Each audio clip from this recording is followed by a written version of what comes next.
Duplication ಮಾಡೋ business sir ಅಂದ್ರೆ ನಾನೇನ್ ಮಾಡ್ತಾನ ಕೆಲಸ ಅದೇ ಕೆಲಸ ನೋಡ್ಕೊಂಡು ನೀವು ಮಾಡೋ ಕೆಲಸ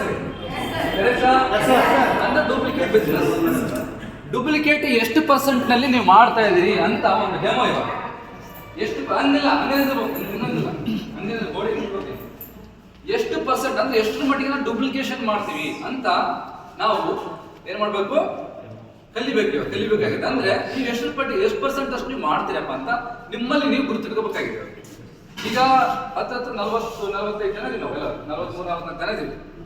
ಇಷ್ಟು ಜನದಲ್ಲಿ ಇಷ್ಟು ಎಲ್ಲ ಕೆಲವರು ಹೇಳ್ತಾರೆ, ಏನ್ ಹೇಳ್ತಾರೆ ಕೆಲವರು ಗೊತ್ತಾ, ಸರ್ ನನಗಿಂತ ಜಾಯ್ನ್ ಆಗಿದ್ದಾನೆ ಆತ ಸಿಲ್ವರ್ ಆಗುತ್ತಾ, ನನಗಿಂತ ಜಾಯ್ನ್ ಆದ ಸ್ಟಾರ್ ಆದ, ನನಗಿಂತ ಜಾಯ್ನ್ ಆದ ಡೈಮಂಡ್ ಆದ ಅಂತ ನಾವು ಹೇಳ್ತೀವಿ.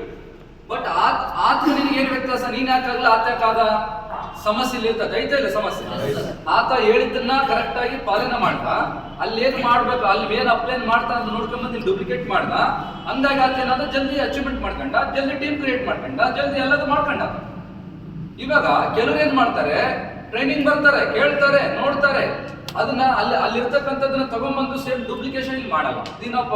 ಈಗ ಸ್ಟೇಜ್ ಮೇಲೆ CNT ಮಾಡ್ಬೇಕಾದ್ರೆ ಪ್ರಾಡಕ್ಟ್ ಇನ್ಫಾರ್ಮೇಶನ್ ಹೇಳ್ತೀವಿ, ಅದನ್ನ ಕರೆಕ್ಟ್ ಆಗಿ ಅಬ್ಸರ್ವೇಷನ್ ಮಾಡಿ ಕಲ್ತ್ಕೊಂಡು ಗಮನಿಟ್ಟು ಬಂದು ಮತ್ತೆ ನಾವೇನ್ ಮಾಡ್ಬೇಕು, ಇಲ್ಲಿ ಡೂಪ್ಲಿಕೇಟ್ ಮಾಡ್ಬೇಕು. ಇಲ್ಲಿ ಕೆಳಗೆ ಹೋಮ್ ಮೀಟಿಂಗ್ ಮಾಡ್ಬೇಕು, ಹೌದಾ? ಹೋಮ್ ಮೀಟಿಂಗ್ ಆದ್ರೆ 1-to-1 ಮಾಡ್ಬೇಕಲ್ಲ, ಮಾಡ್ಬೇಕು.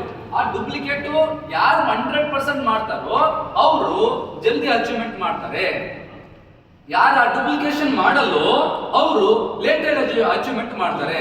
ಮತ್ತೆ ಅವ್ರ ತಲೆಯಲ್ಲಿ ಬಂದಿರ್ತದೆ ಭಾವನೆ, ಏನ್ ಬಂದಿರ್ತಂದ್ರೆ, ಸರ್ ನಾನು ಮೀಟಿಂಗ್ ಮಾಡ್ತು, ನಾನು ಪ್ರೆಸೆಂಟೇಷನ್ ಮಾಡ್ತು, ನಾನು ಎಲ್ಲ ಮಾಡ್ತು, ಬಟ್ ಅವ್ರಾದ್ರೂ ಅವ್ರದ್ದು ಆಗ್ತತೆ, ನಂದು ಆಗ್ತಾ ಇಲ್ಲ.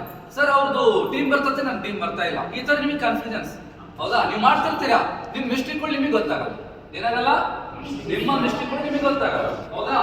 ಅಂದ್ರೆ ನಮ್ಮಲ್ಲಿ ಮಿಸ್ಟೇಕ್ ಮಾಡ್ಲಾರ್ದಂಗ ಕರೆಕ್ಟ್ ಆಗಿ ಅದನ್ನ ಮಾಡಿದ್ರೆ ನಾವ್ ಹೆಂಗ್ ಅಚೀವ್ಮೆಂಟ್ ಮಾಡ್ಬೋದು ಅಂತ ಇದು ಒಂದು ಡೆಮೋ ಮುಖಾಂತರ ನಾವು ಇದನ್ನ ಒಂದು ಗೇಮ್ ಮುಖಾಂತರ ನೀವು ತೋರಿಸ್ತೀವಿ, ಓಕೆನಾ? ಅದು ಒಂದೆಲ್ಲ ಇಲ್ಲಿ ಬೇರೆ ಬೇರೆ ಗೇಮ್ ಆಡಿಸ್ತೀವಿ, ರೈಟ್? ಓಕೆ. ಇವಾಗ ಡೂಪ್ಲಿಕೇಟ್, ನಾನು ಅಲ್ಲಿ ಡೂಪ್ಲಿಕೇಟ್